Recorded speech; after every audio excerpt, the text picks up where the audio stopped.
The Arizona sun has no mercy. It bleeds the color from the sky and bakes the very soul out of the land.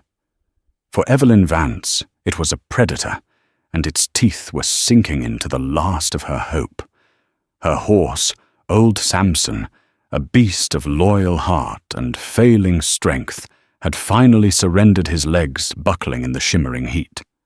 Stranded with the deed to her family's legacy, tucked in her saddlebag, and the nearest town a lifetime away, she faced a silent, dusty death. She was alone, a solitary figure in an endless canvas of baked earth and brittle scrub. But then a sound, not the rattle of a snake or the cry of a hawk, but something impossible, the steady, rhythmic beat of a lone horse's gallop drawing closer. The silence that followed Samson's final shuddering breath was more profound than any noise Evelyn had ever known. It was the sound of failure. The air, thick and tasting of dust, filled her lungs, but offered no life. She knelt beside the great, heaving flank of her companion, of 10 years, stroking his sweat-slicked coat, while tears carved clean paths through the grime on her cheeks. "I'm sorry, old boy," she whispered, her voice a dry rasp. "I asked too much of you." He had been her father's horse. Like the ranch, like the debt, like the stubborn pride burning in her chest, Samson was a part of the Vance legacy. A legacy that was now crumbling to dust under the relentless glare of the August sun. The journey to Prescott had been an act of desperation. Jedediah Thorne, a man whose ambition was as vast and barren as the territory itself, was squeezing them out. He'd dammed up a tributary of Blackwood Creek, strangling the water supply to the Triple V Ranch until their cattle grew thin and their fields turned to brick. The loan papers in her saddlebag represented her last chance, a plea to the territorial bank, using the last of their unmortgaged land as collateral. It was a fool's errand, she knew. Thorne had friends at that bank. His shadow fell long and cold over everything in Yavapai County. But Evelyn was her father's daughter. Thomas Vance had never backed down from a fight, and she wouldn't be the one to let his life's work wither and die. So she had ridden out at dawn, pushing Samson harder than she should have, praying for a miracle. Now her miracle lay dying at her feet. She stood shielding her eyes to scan the horizon. Nothing. The landscape was a brutal masterpiece of ochre red and scorched brown. Jagged mesas clawed at a pale, indifferent sky. Saguaro cacti stood like silent sentinels, their arms raised in a gesture that could have been a warning or a benediction. Thirst had already begun its cruel work, her tongue a leaden weight in her mouth, her thoughts growing sluggish. She pulled the heavy saddlebag from Samson's still form. The leather was hot to the touch. Inside, beneath the precious papers, was a single canteen, now less than a quarter full. She allowed herself one small, precious sip, the lukewarm water, a fleeting blessing on her parched throat. Panic, cold and sharp, tried to claw its way up her spine. She fought it down. Panicking was a luxury she couldn't afford. Dying was easy out here. Living took work. First, she needed shade. A shallow overhang on a nearby rock formation offered a sliver of respite. She dragged the saddlebag with her each step, an immense effort, her boots sinking into the loose, hot soil. Sitting with her back against the sun-warmed rock, she pulled the brim of her hat low and closed her eyes, trying to conserve every drop of moisture, every ounce of strength. The world devolved into a haze of heat and buzzing insects. Time lost its meaning. Was it minutes or an hour? Her mind began to drift, conjuring images of cool water, of her mother's lemonade, of the shade under the great cottonwood tree back at the ranch. These were dangerous mirages. The desert offered illusions before it claimed you. It was in this state of semi-delirium that she first heard it. A faint, rhythmic thudding. At first she dismissed it as the frantic pulse in her own ears. But it grew stronger, more defined. It was the sound of hooves, a single horse moving at a steady pace, not the frantic gallop of a posse or the slow plod of a prospector's mule. Hope and fear warred within her. A rider could mean salvation, but out here, a lone woman was prey. It could be one of Thorne's men sent to follow her and ensure her failure. It could be bandits. She fumbled for the small Colt pistol tucked into her waistband, her father's last gift. Its weight was a small comfort, but her hands trembled. She was a fair shot at a tin can on a fence post, but a man, the rider crested a low rise, a dark silhouette against the blinding sky. He was not a cowboy. He sat his bareback pinto with a natural grace that spoke of a life lived in the saddle. He wore buckskin leggings, and his chest was bare, his long black hair held back by a simple leather band. He was Apache. Fear raw and primal seized her. The stories were whispered in town tales of raids and bloodshed. The Apache were a ghost people belonging to these hills and canyons in a way no white settler ever could. They were fierce, unforgiving. To them she was an intruder, a symbol of the world that was relentlessly encroaching on their own. She raised the pistol, the barrel wavering in her unsteady hand. The rider saw her. He did not slow, but raised a single hand palm open in a universal sign of peace.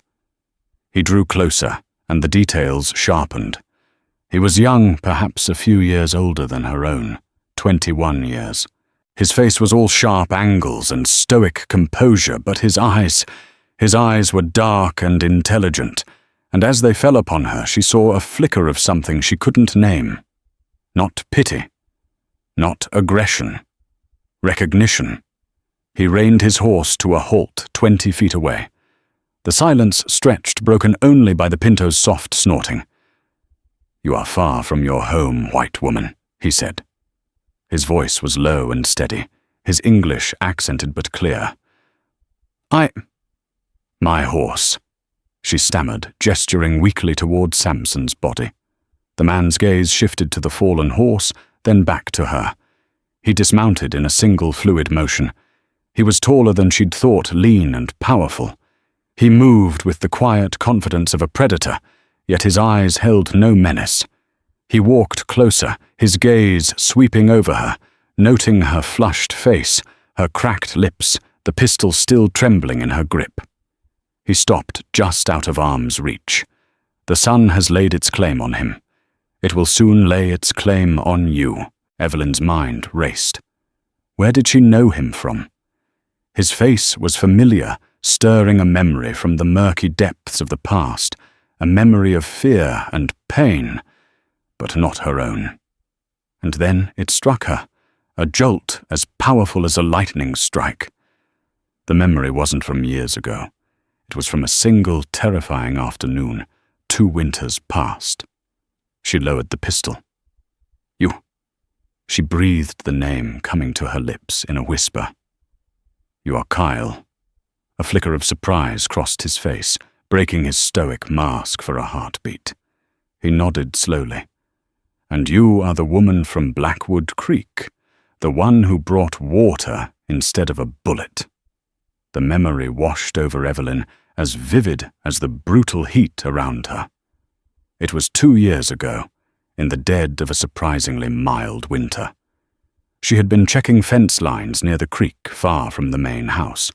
A rattlesnake stirred from its slumber, by the unseasonable warmth, had struck without warning, not at her, but at an Apache youth who had been crouched by the water's edge, hidden from her view.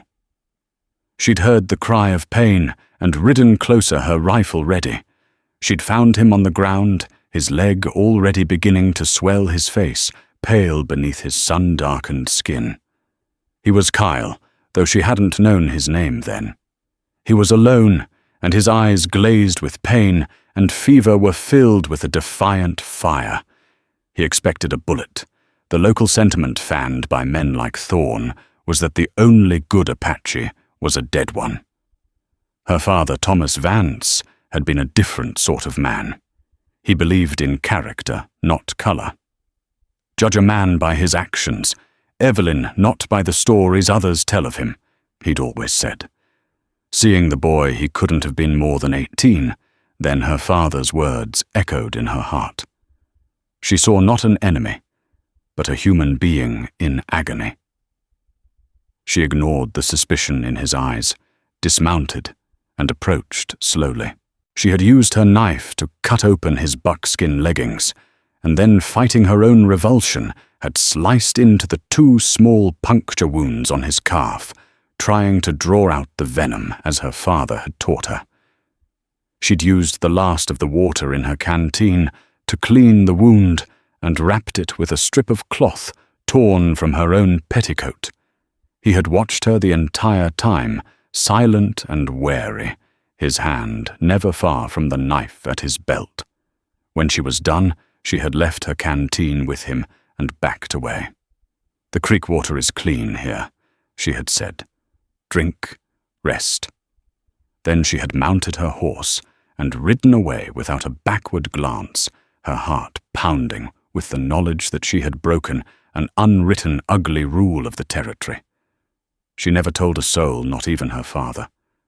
She never saw the Apache youth again. Until now. Here in the crucible of the desert, that single act of compassion had returned to her. Kyle stood before her, no longer a boy, but a man. The defiant fire was still in his eyes, but it was tempered now with something else. "You remember," she said, her voice still a hoarse whisper. "An Apache does not forget a debt," Kyle stated simply. He walked past her to his horse and untied a water skin from its side. He brought it to her, uncorking the wooden stopper. "Drink. Slowly." Evelyn obeyed the cool, clean water, a shock to her system. It tasted of life itself. He watched her, his expression unreadable, until she'd had her fill. "Thank you," she managed, wiping her mouth with the back of her hand. "It is not thanks. It is balance," he corrected her. He looked around, his gaze assessing the merciless landscape. "Your path ends here. But your journey does not have to," he gestured with his head. "My people are camped a half-day's ride from here in the shadow of the serpent's tooth. It is a place your people do not know. You will be safe there. You will have water and shade." Evelyn hesitated.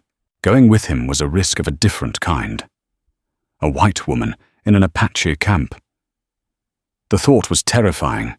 It would be fuel for Thorne's fireproof to the whole county that the Vances were Indian lovers, outcasts who didn't belong. But what was the alternative? To stay here was to die. I can't leave my saddle," she said, her mind clinging to the practical, the tangible. "The papers?" Kyle followed her gaze to the heavy leather bag. Without a word, he walked to it, lifted it with ease and slung it over his shoulder. He then returned to Samson's body. He placed a hand on the horse's neck, a gesture of quiet respect. He was a strong spirit. Then he turned to her, his gaze intense. "The sun is your enemy now. My offer is the only shelter you will find. Will you take it?" There was no choice. To refuse was to surrender to the desert. To accept was to place her life, her reputation, and her future in the hands of a man she barely knew, a man from a world that was supposed to be her enemy. But she looked into his eyes and saw not an enemy, but the reflection of her own past kindness. She gave a single decisive nod. Yes, getting onto his horse was an ordeal. Weakness washed over her in waves and she stumbled. Kyle's hand shot out, steadying her. His touch was firm, impersonal, yet a strange jolt went through her at the contact. His skin was warm, his grip strong. He helped her mount the pinto, settling her in front of him. It was an intimacy that was both unsettling and strangely comforting. Her back was pressed against his chest, and she could feel the steady rhythm of his heart. He swung up behind her with effortless grace. "Hold on," he commanded. She gripped the Pinto's mane as he urged the horse forward, leaving the scene of her failure behind. They rode in silence, the only sound the soft fall of the horse's hooves on the sandy soil. The heat was still oppressive, but now sheltered partially by Kyle's body, it felt less like a direct assault. She was exhausted, disoriented, and deeply afraid.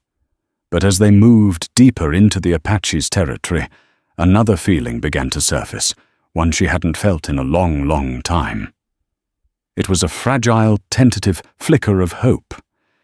She had no idea where she was going or what would happen when they got there. But for the first time since Samson had fallen, she was not alone.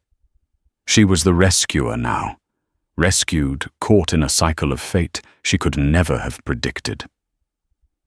The world she knew had vanished behind the shimmering heat haze, and a new, uncertain one lay ahead. The journey was a fever dream. The landscape shifted from open desert to a labyrinth of red rock canyons and narrow, winding ravines. Kyle navigated the terrain with an instinct that seemed born of the rock itself. He knew which paths were safe, which shadows offered the deepest cool. Evelyn, leaning against him, drifted in and out of consciousness, her world a blur of motion, the heat of his body behind her, and the steady beat of the Pinto's hooves beneath. She awoke to stillness and the scent of wood smoke and roasting meat. She was lying on a soft bed of furs inside a wickiup, a simple dome-shaped structure of branches and hides. The filtered light was gentle on her eyes. A bowl of water sat beside her on a woven mat. She sat up slowly, her muscles aching, and drank deeply. Her head was clear for the first time in what felt like days. The entrance flap of the wickiup was pushed aside, and an old woman entered. Her face was a beautiful map of wrinkles, her black eyes sharp and knowing. She carried a small wooden bowl filled with a savory-smelling stew. She said nothing, simply offered the bowl to Evelyn with a slight nod. "Thank you," Evelyn said, her voice still rough. The woman watched her as she ate, her expression unreadable. The stew was rich with rabbit and wild herbs, and it sent a wave of strength through Evelyn's depleted body. When she was finished, the woman took the empty bowl and left as silently as she had come. Evelyn felt a profound sense of dislocation. She was a trespasser here, an alien presence. She got to her feet, feeling unsteady, and stepped out of the wickiup. The Apache camp was nestled in a narrow, high-walled canyon, invisible from the surrounding desert. The Serpent's Tooth, a towering spire of rock, loomed over it, providing shade for much of the day. It was a small, quiet community. A handful of wickiups were scattered amongst mesquite trees. A small, clear spring trickled from the canyon wall, feeding a pool of water that was the camp's lifeblood. Women were grinding corn or mending hides. Children played a quiet game with stones, and a few older men sat together speaking in the low, melodic tones of their native tongue. They all stopped to watch her, their gazes a mixture of curiosity and suspicion. She saw Kyle standing by the spring, tending to his Pinto. He had washed the dust of their journey from his skin, and a fresh leather band held back his damp hair. He looked up and saw her, his expression unchanging. He walked over to meet her. "You have slept through one full turn of the sun," he said. "The elder woman, Chiria, says the fever has left you." "Chiria. She is my grandmother. It was her lodge you slept in." The quiet hostility in the air was palpable. "I don't belong here, Kyle. Your people, they're staring at me." "You are a strange sight," he admitted without apology. "A white woman who did not come with a rifle or a treaty full of lies. They do not know what to make of you. I have told them of our past. It has earned you tolerance. Respect must be earned differently. He led her to a shaded spot near the spring. Her saddlebag was there, leaning against a rock. Your belongings are safe. She sat her legs still weak and looked up at him. Why did you do it, Kyle Risk, bringing me here? It was more than repaying a debt. He was silent for a long moment, his gaze fixed on the towering rock walls of his home. My father taught me that a single good action can ripple through the world like a stone tossed in a still pool. You did not see an Apache in need of death. You saw a boy in need of help. You acted with honor when you had no reason to. In my world, that is a powerful thing. To let you die in the desert would have dishonored your act, and it would have dishonored me. His words were simple, yet they struck a chord deep within her.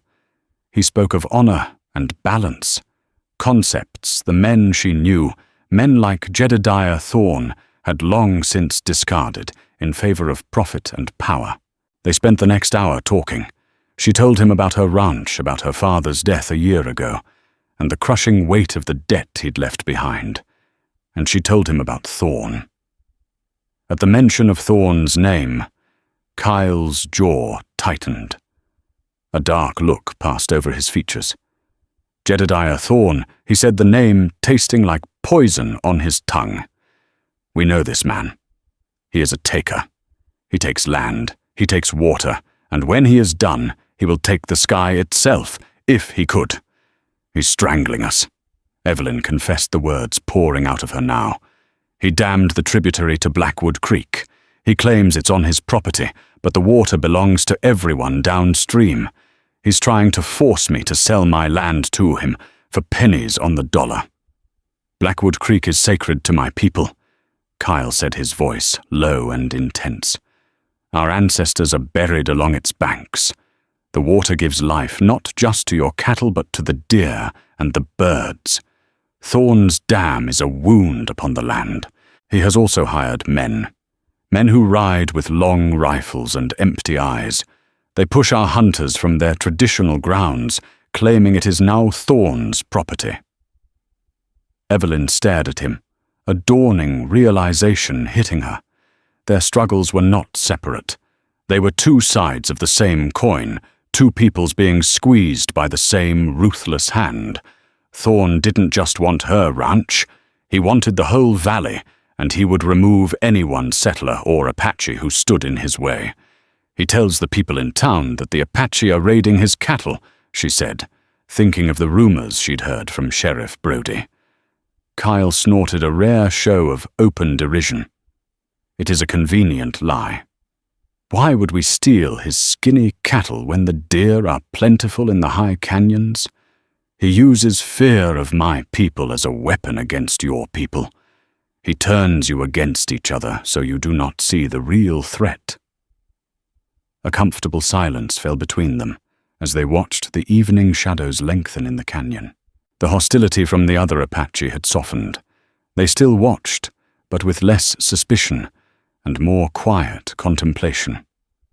Chiria brought them both a meal, and this time she offered Evelyn a small, almost imperceptible smile. In the heart of this hidden canyon, surrounded by people she had been taught to fear, Evelyn felt a strange sense of peace. The rigid structures of her world had fallen away, replaced by something older, simpler. Here, a person was judged not by the color of their skin or the land they owned, but by their actions and the truth in their heart. As twilight painted the canyon in hues of purple and orange, Kyle pointed to a series of faint carvings on the canyon wall. The story of my people is written there, he said. He began to tell her about them, about their beliefs, their connection to the land, their struggles. His voice was a calming presence, and she found herself listening truly, listening for the first time in a long while. She wasn't just Evelyn Vance, heir to a failing ranch. He wasn't just Kyle, an Apache warrior. They were two people sharing the quiet of the evening, bound by a shared enemy, and a budding, unspoken connection that felt as dangerous and as vital as the land itself. For 2 more days, Evelyn remained in the Apache camp. It was a period of healing, both for her body and her spirit. Kyria tended to her with quiet efficiency, applying a soothing salve to her sunburned skin and ensuring she drank a bitter but restorative herbal tea. The initial hostility from the tribe gave way to a cautious acceptance. The children, bold and curious, would sometimes approach and stare at her with their wide, dark eyes, before being shooed away by their mothers. Evelyn spent most of her time with Kyle. He showed her how his people lived in harmony with the harsh land she had only ever seen as an adversary. He taught her which plants were edible, how to find water, and how to read the signs of the earth. In return, she taught him to read and write English words, scratching letters in the sand with a stick. He was a quick study, his mind sharp and inquisitive. In those long hours their conversations deepened. The tentative bond forged in the desert strengthened into a genuine friendship, and for Evelyn, something more. She found herself drawn to his quiet strength, his unwavering integrity, and the gentle way he spoke of his world. She noticed the way the light caught the angles of his face, the intensity in his eyes when he spoke of his people's history, the easy grace in his every movement. It was a dangerous, impossible attraction, one that belonged to a different life. On the 3rd evening, as they sat by the spring, watching the first stars appear in the indigo sky, Kyle grew quiet. A troubled look had settled on his face. "What is it?" Evelyn asked softly. He turned to her, his gaze searching her face. "The day you found me by the creek," he began, his voice low, "the rattlesnake. I have thought of it often." "I remember it well," she said. "I was young," he continued, "and perhaps foolish. I was tracking a deer and not paying attention to the rocks around me. But the snake, it did not rattle. It struck from a place it should not have been, a sunny spot in the open. It was not natural." Evelyn frowned, confused. "What are you saying? In the years since I have learned more of the world and more of men like Thorn, and I have learned that some men use snakes of their own. The day before, 2 of Thorn's men, a rough-looking pair named Silas and Cole, were seen near that part of the creek. They told a prospector they were hunting, but they carried no game. My people believe they were there to stir up trouble, to create an incident. An Apache boy found dead from a snakebite on Vance land. It would have been a spark to a fire. Thorn could have used it to turn the town against your father and to justify pushing my people further into the mountains." The blood drained from Evelyn's face. The pieces clicked into place with sickening clarity. It wasn't an accident. It was a cold-blooded, calculated attempt at murder, designed to incite a war that would benefit only one man. Her act of kindness hadn't just saved a boy's life. It had unknowingly thwarted Jedediah Thorn's scheme. "He tried to have you killed," she whispered in horror. "To use your death as a weapon against my family." "Your arrival changed the story," Kyle said, his eyes hard as flint. Thorn could not have predicted it. He could not have known that Thomas Vance's daughter carried her father's heart. The revelation was a profound shock. It recontextualized everything. The debt Kyle felt he owed her was now magnified 100-fold, and Thorn was transformed in her mind from a greedy businessman into a monster, a man who would orchestrate the death of a boy to get what he wanted.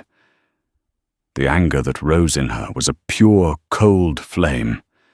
"We have to stop him," she said, her voice shaking with a mixture of fear and fury. "Kyle, we have to expose him for what he is. To your people, my word is worth less than the dust on your boots. he said bitterly. "Sheriff Brody is a decent man, but he is one man. He sees what he is shown. Thorne shows him land deeds and legal papers. He whispers about savage raids and rustled cattle. Who would Brody believe, the rich rancher who hosts the town picnic or an Apache warrior?" He was right, and the injustice of it was galling. But Evelyn's mind was racing. Her father had always told her that men like Thorne, men who built their empires on lies, always left a trail. "Thorne is arrogant," she said, thinking aloud. "He believes he's untouchable.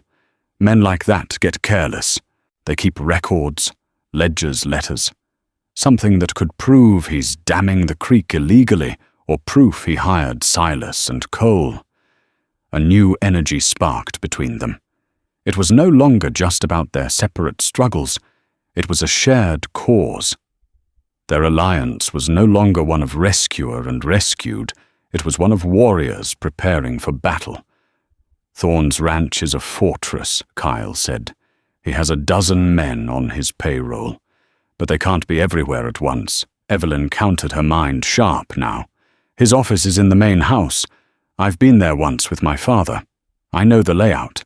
If we could get inside..."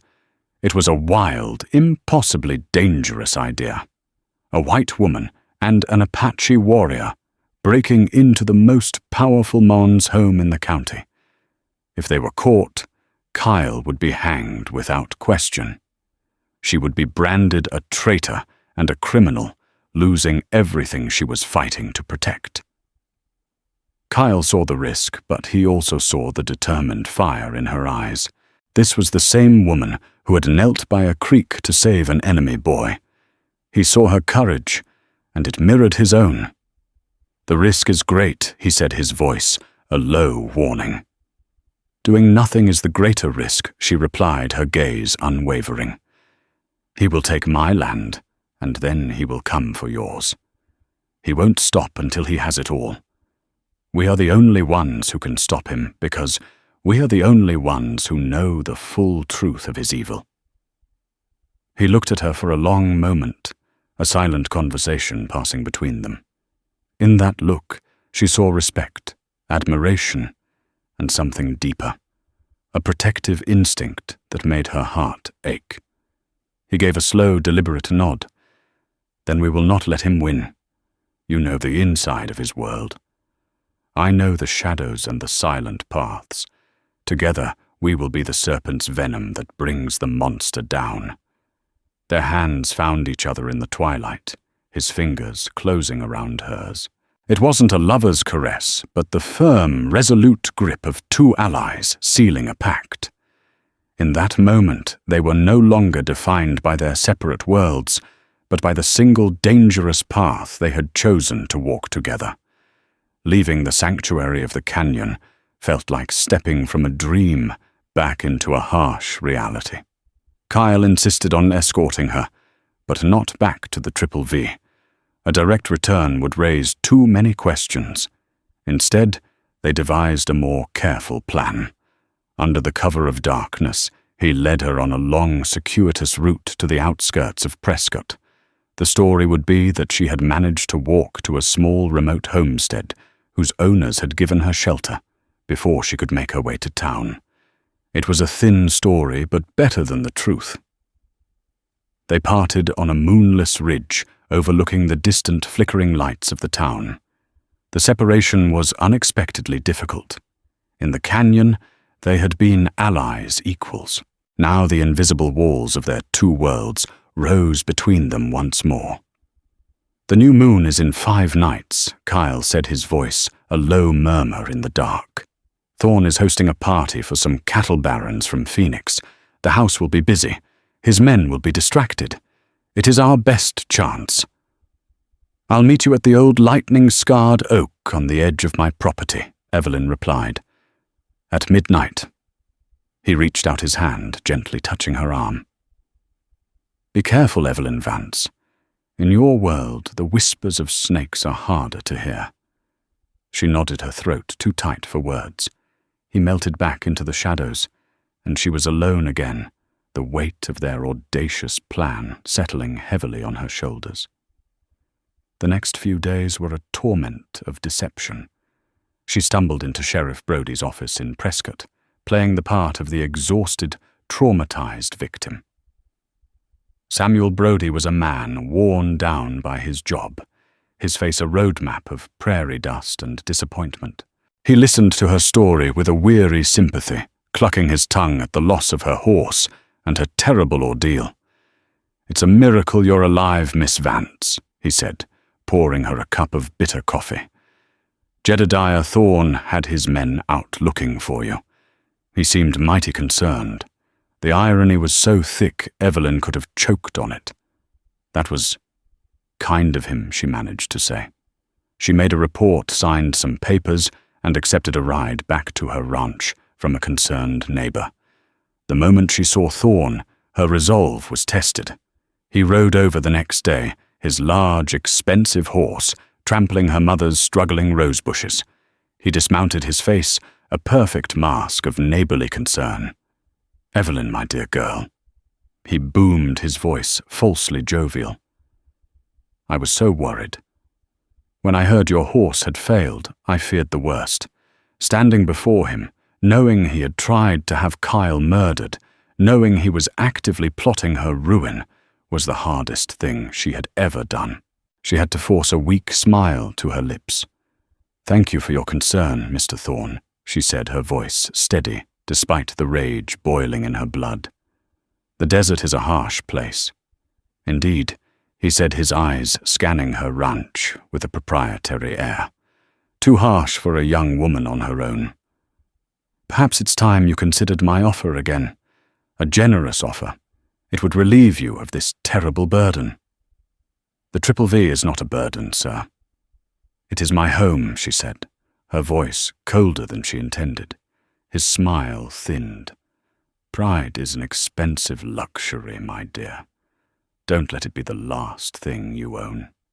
He tipped his hat and rode away, leaving her trembling with a fury that hardened her resolve into steel. She spent the next days preparing. She rode the fence lines, making a show of normalcy for any of Thorne's watching eyes. But her mind was on the plan. She sketched the layout of his house, from memory marking the location of his office, the windows, the likely patrols of his guards. Fear was a constant companion, a cold knot in her stomach, but the memory of Kyle's face, of his quiet courage, kept it at bay. The night of the new moon arrived cloaked in an impenetrable starless dark. The air was still and heavy. Evelyn dressed in dark clothing, her oldest, most worn trousers, and a dark blue shirt. She saddled her remaining horse, a young mare named Bess, her hands moving with practiced calm. She left a note on the kitchen table, a vague message about checking on a sick calf just in case. Riding to the rendezvous point, every rustle of a leaf, every hoot of an owl sent a jolt of adrenaline through her. The lightning-scarred oak was a massive skeletal silhouette against the faint glow of the horizon. She dismounted and waited, her heart pounding a frantic rhythm against her ribs. He appeared without a sound, a deeper shadow emerging from the darkness. Kyle was dressed for the task, his skin darkened with charcoal to blend into the night. He carried only a knife and a small leather pouch. "Are you ready?" he asked, his voice barely a whisper. "Yes," she breathed.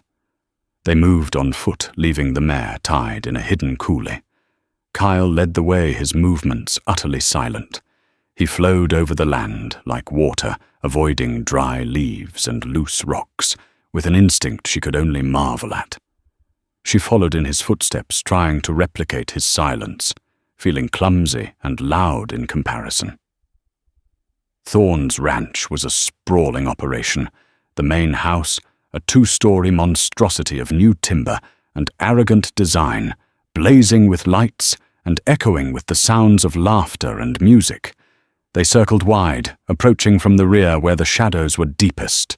2 guards patrolled the perimeter, their paths predictable. Kyle watched them for a full 10 minutes, his body perfectly still. There he whispered, pointing to a gap in their patrol pattern near the back of the house. "We will have less than a minute to cross the open ground to the wall." When the guards passed, he gave a signal. They ran low and fast, their feet making no sound on the packed earth. They pressed themselves against the rough wooden wall of the house, hidden in the deep shadow of the eaves. Evelyn's heart was in her throat. Above them, a window was open to let in the cool night air. It was the window to Thorne's office. The trellis, she whispered, pointing to the sturdy vines climbing the wall beside the window. Kyle nodded. He tested it, then began to climb his movements, swift and silent as a spider's.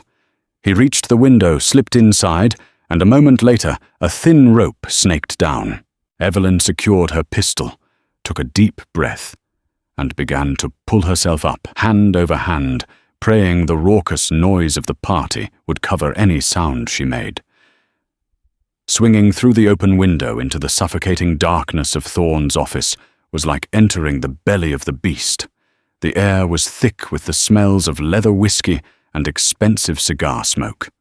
The boisterous sounds of the party downstairs felt a world away, a thin veneer of civilization over the rot at the heart of this house. Kyle was a phantom beside her, his presence more felt than seen.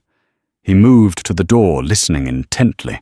Evelyn's eyes slowly adjusted to the gloom, making out the massive oak desk, the towering bookshelves filled with leather-bound volumes, the glint of glass from a decanter. This was the room where her family's ruin had been meticulously planned. "He is making a speech," Kyle whispered, his breath warm against her ear. "It has drawn everyone to the main hall. We have time, but not much." The search began. It had to be fast, and it had to be silent. Kyle, with his keen senses, checked the perimeter of the room, while Evelyn went straight to the desk. Her father had always said, "A man's secrets are in his ledgers or his letters." The top of the desk was neat, holding nothing but a blotter and a pen set. She began trying the drawers. The first two were unlocked, filled with mundane papers, bills of lading receipts for grain. The main central drawer was locked. Here she whispered, her heart quickening. Kyle was at her side in an instant. He pulled a thin, sharp piece of metal from his pouch. It was not a lockpick, but something more akin to a surgeon's tool. He knelt, inserting the metal into the lock. Evelyn held her breath, listening to the faint, terrifyingly loud scraping sounds. Downstairs, a wave of applause and laughter erupted. Under its cover, Kyle gave a final twist, and a soft click echoed in the silent room. He slid the drawer open. Inside, nestled amongst various documents, was a large, handsome ledger bound in dark green leather. Evelyn's hands trembled as she lifted it out. She carried it to the window, using the faint light from the yard to read the pages. It wasn't just a financial ledger, it was Thorne's Bible of conquest. Page after page detailed his operations in cold, neat script, and there, under a section titled Land Acquisition and Water Management, she found it. Entries detailing the cost of the dam on Blackwood Creek, listed as a strategic resource diversion.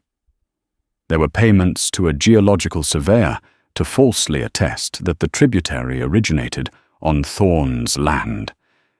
It was the proof she needed, a clear, documented admission of his illegal water theft.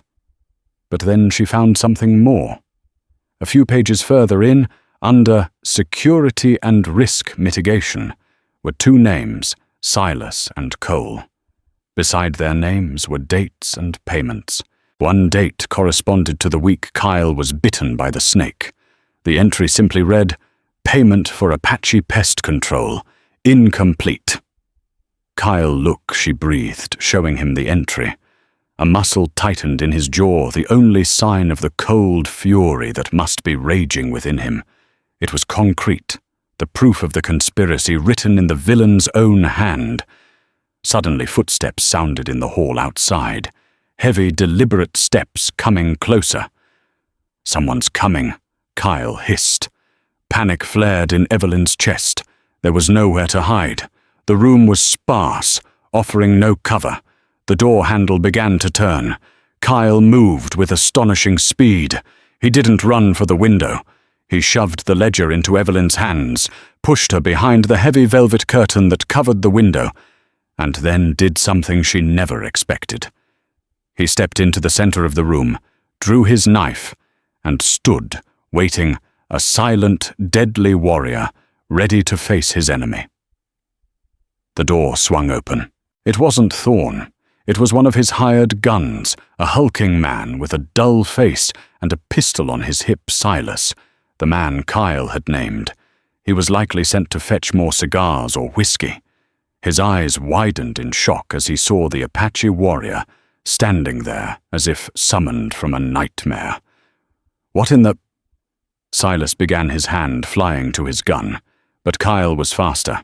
He lunged, not with his knife, but with his body crashing into the man and sending him stumbling backward into the hallway. Kyle's plan was clear. Create a diversion, draw the fight away from the room, away from Evelyn and the ledger, and give her a chance to escape. Evelyn watched in horror from behind the curtain.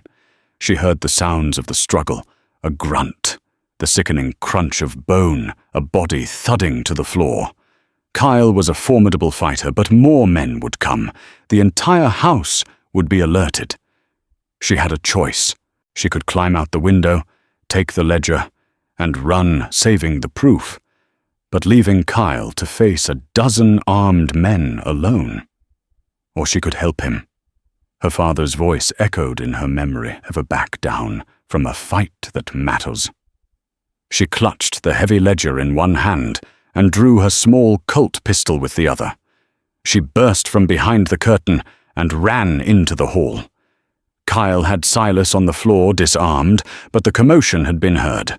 Down the hall, 2 more men, including the one she recognized as Cole, were running toward them, drawing their weapons. "Kyle, the window," she yelled. He glanced at her, his eyes widening in alarm when he saw her standing there exposed. "Go get the book to Brody," he shouted back, turning to face the new threat. "Not without you." Cole raised his pistol, taking aim at Kyle's back. There was no time to think. Evelyn raised her own pistol, the one she'd only ever used on tin cans, and fired. The explosion was deafening in the confined hallway. The gun kicked hard in her hand. She didn't aim to kill. She aimed for his shoulder. But in her haste, her shot went wide, striking the wall just beside his head. The splintering wood and the sheer shock of being fired upon from behind was enough. Cole flinched, his own shot going wild, burying itself in the ceiling. That split second was all Kyle needed. He launched himself at the 2 men, a whirlwind of controlled fury. Evelyn, her ears ringing, knew this was their only chance. She didn't wait to see the outcome of the fight. She turned and scrambled back through the office and out the window, clinging to the rope. She slid the last 10 feet, landing hard on the ground below. She didn't hesitate. She ran, clutching the precious ledger to her chest, her mind a frantic prayer. "Be safe, Kyle. Just be safe." She fled into the darkness, the sounds of shouting and gunfire erupting from the house behind her, a chaotic symphony marking the end of their desperate gamble. The ride to Prescott was a frantic flight through the lingering darkness. Every shadow seemed to hold a threat. Every gust of wind sounded like pursuing hoofbeats. Evelyn bypassed her own ranch. Thorne's men would surely look for her there, and pushed her mare toward the faint lights of the town. The heavy ledger in her saddlebag was a ticking bomb, her salvation or her death warrant.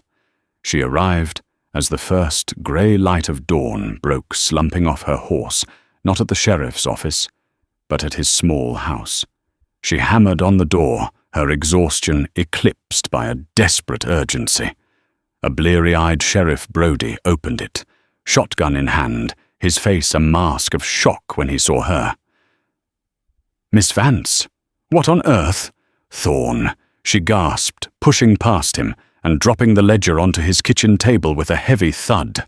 It's all in here. The illegal dam, the payments to the surveyor, everything." Her words tumbled out in a torrent. He tried to have an Apache boy murdered 2 years ago to start a range war. He's been rustling his own cattle and blaming the Apache. It's all in there, written in his own hand. Brody stared from the book to her wild, disheveled appearance, his skepticism palpable. "Now hold on, Missy. These are serious accusations." "There's no time to hold on," she cried, her voice cracking. "There was a fight at his house tonight. My friend helped me get this. He's still back there. An Apache. His name is Kyle. Thorne will kill him if he finds him. You have to read the book, Sheriff, right now, before Thorne concocts a lie that paints me as a hysterical thief." Her raw conviction, the sheer terror and determination blazing in her eyes, finally broke through his weary inertia. With a heavy sigh, Sheriff Brody lit a lamp and opened the ledger. For the next hour, the only sound in the small house was the rustle of pages. Evelyn paced like a caged animal as she watched the sheriff's expression shift from skepticism to interest, then to shock and, finally, to a grim, cold fury. He looked up from the book, his eyes hard as stone.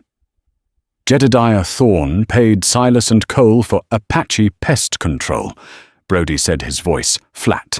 "I know those 2 hired thugs." He closed the book with a decisive slam. "This is more than enough for a territorial warrant. A lot more." He stood and buckled on his gun belt. "You stay here, Miss Vance. Lock the door. I'm rounding up deputies I trust, and we're going to pay Mr. Thorne a visit." The wait was agonizing. Each minute stretched into an eternity, filled with horrific possibilities. It was nearly noon when a deputy finally knocked on the door and escorted her to the sheriff's office. The place was buzzing with activity.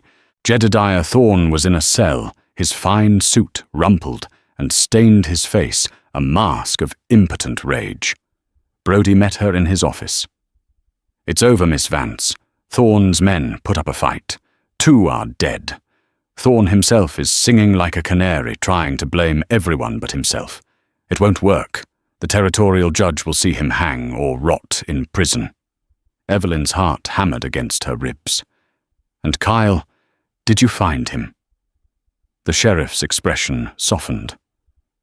"We found signs of a hell of a fight at the back of the house. Blood on the ground, but not much. The man himself, he was gone. Vanished like a ghost into the hills. Whoever he is, he knows how to take care of himself." Relief washed over her, so powerful her knees went weak. He was alive. He was free. In the weeks that followed, the valley changed. Thorne's empire crumbled, his fraudulent land claims invalidated. The dam was dismantled by court order, and water flowed freely down Blackwood Creek once more. The Triple V Ranch had a future. Evelyn worked from sunup to sundown, rebuilding her family's legacy, but every evening she would look to the distant mesas, her heart aching with a quiet, persistent longing. Then, one cool autumn evening, she saw him. He was standing by the great cottonwood tree near the creek, his pinto grazing peacefully nearby. Her heart leapt. She ran to him, her work-worn boots flying over the familiar ground. He watched her approach, a rare, small smile gracing his lips. "Kyle," she breathed his name. "Evelyn Vance." He replied, his voice the same calm, steady sound that had anchored her in the desert. "Your land is at peace." "Thanks to you," she said, stopping before him. "I thought I would never see you again. Our paths were always meant to cross," he said, his gaze intense. "They do not have to diverge." He looked from her sturdy ranch house to the wild mountains he called home. "My world is not yours. Your world is not mine. But perhaps we can build a new one. Together." He held out his hand. She looked at his calloused palm, then into his dark, earnest eyes. She saw their future there, not an easy one, but a real one built on honor, courage, and a love forged in the merciless desert heat. She placed her hand in his fingers closed around hers, strong and sure. It felt like coming home. Yes, she said, her voice clear and certain. Together. That was the story of Evelyn Vance and Kyle, a tale not just of survival, but of a love that defied the harsh boundaries of the Old West. It's a powerful reminder that our greatest allies can be found in the most unexpected places, and that a single act of courage and compassion can change the course of history. Theirs was a love story written not in fancy letters but in the dust of the Arizona Territory, a testament to the idea that two people from different worlds can come together to fight a common evil, and in the process build a new world of their own. If this story of unlikely love and frontier justice moved you, please take a moment to give this video a like. It truly helps our channel grow. Share it with a friend who appreciates epic tales of courage and romance. And most importantly, if you want to hear more stories like this one, be sure to hit that subscribe button and ring the notification bell. Thank you for listening.